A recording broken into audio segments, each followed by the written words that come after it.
что мы будем говорить о проекте виртуальной реальности «Родной Крым». Дело в том, что а, активисты создали такую платформу, в которой э, известные крымчане, крымские татары смотрят видео из Крыма, снятых в виртуальной реальности. Вот сейчас даже вы видите эти кадры, как режиссер Ахтем Ситаблаев в виртуальных очках будет смотреть видео, снятое в Крыму, и комментировать, и вспоминать о Крыме.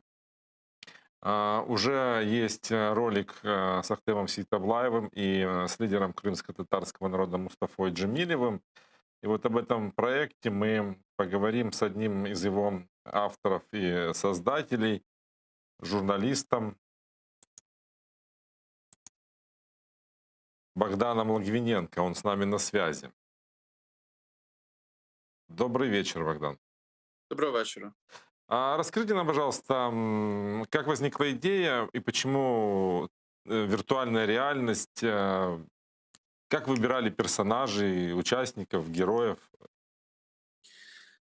Як виникла ідея, ми насправді 4,5 роки досліджуємо Україну і думали про те, і ми розповідаємо такі локальні історії про локальні перемоги, скажімо так. І ми дуже довго думали, як ми можемо показати Крим і як ми можемо актуалізувати взагалі тему Криму, оскільки він нам важливий, він нам болить. І ми вирішили, що так як ми не зможемо поїхати в Крим в будь-якому випадку зараз під час окупації, ми не зможемо зняти там якісь історії.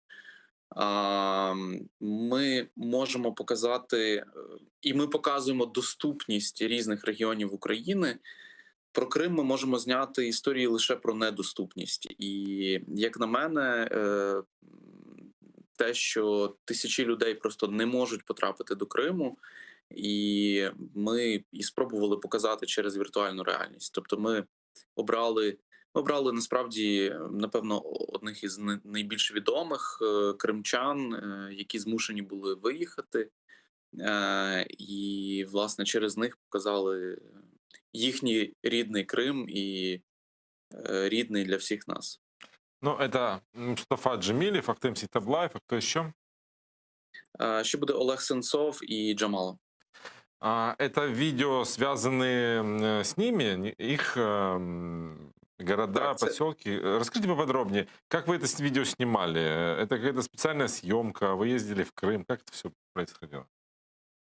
ми передавали камеру в Крим, і нам допомагали знімати кримчани. Власне, яким чином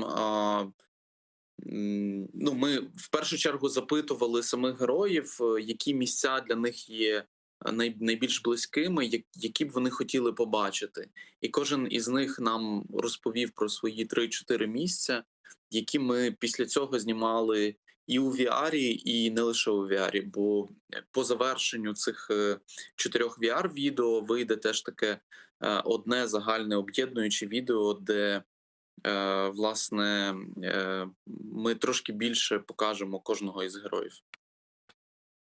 Есть ли какое-то вот для вас было открытие, вот, может быть, какой-то рассказ, какие-то воспоминания вас тронули? Ваши впечатления о проекте расскажите. А, Мені надзвичайно складно, насправді, от ви сказали зараз, ми будемо говорити про щось хороше.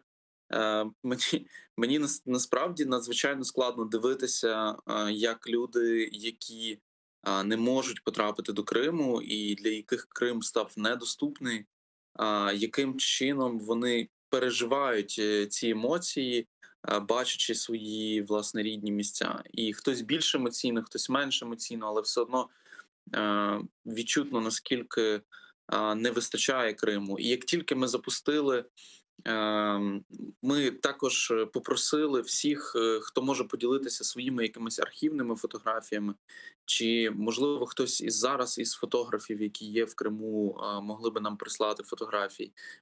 Ми зробили таку аплікаційну форму для того, щоб можна було поділитися фотографіями Криму.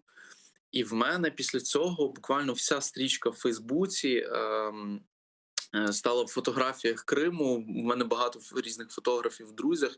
Вони залізли в свої архіви, почали шукати фотографії з того періоду, коли вони були в Криму, коли була можливість туди поїхати. І, власне, ну, це спричинило таку хвилю спогадів насправді про Крим, і насправді трошки повернуло нас до того контексту, що ну, нам треба боротися і треба відвоювати наш Крим. Ну, когда я говорю о чем-то хорошем, то есть даже в каждой плохой ситуации всегда надо искать что-то хорошее. Так, звісно. Будет продолжение? Та я думаю, що буде продовження. Ми зараз думаємо, як бо ці історії вже зняті, вони вже просто виходять. У нас ще вони виходять кожної неділі о 14-й в нас на Ютуб каналі на сайті на Ukrainer.net. А ми думаємо, можливо, зробити якусь книгу. Ну, це буде залежати від того, які ми матеріали зможемо зараз зібрати.